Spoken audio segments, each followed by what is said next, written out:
छुटा जी तो कैला रंगदारी रे घर चढ़ के मारबो बरियारी रे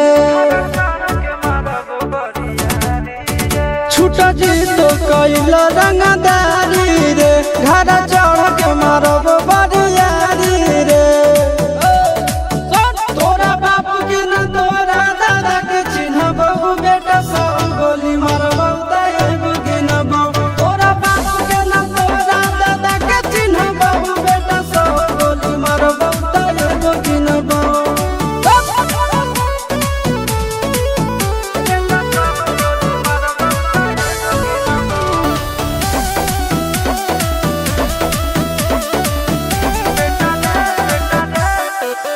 बेटा रे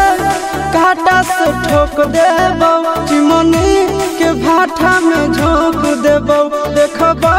कवन बाप बचैतौ तोरा प्रशासन के गाड़ी भी रोक देबो बेटा जी सुनो बेटा रे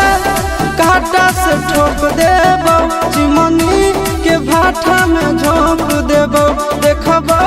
कवन बाप बचैतौ तोरा प्रशासन के गाड़ी भी रोक देबो तोरा जैसन के हम खड़े खड़े गिनबो बेटा सब गोली मारबो ताएगो गिनबो तोरा बाप के न तोरा दादा के चिन्हबो बेटा सब गोली मारबो ताएगो गिनबो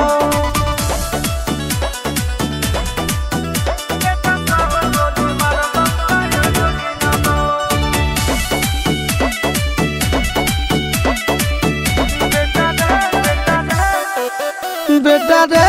दौड़ा के बाजार में मारबो गोली तोर कपार में रंगदारी जे करम भी बिहार में गड़ देबो गंगा जी किनार में इतना मार पड़तो ना बेटा बेटा रे दौड़ा के बाजार में मारबो गोली तोर कपार में रंगदारी जे करम भी बिहार में गड़ देबो गंगा जी किनार में कहो चिंटू आशीष के कारण सुनाबो बेटा सब गोली मारबो ताएगो गिनबो तोरा बाप के न तोरा दादा के चिन्हबो बेटा सब गोली मारबो ताएगो गिनबो मारत मारत पिछुआरा लाल कर दे बेटा ध्यान से बाप इधर है।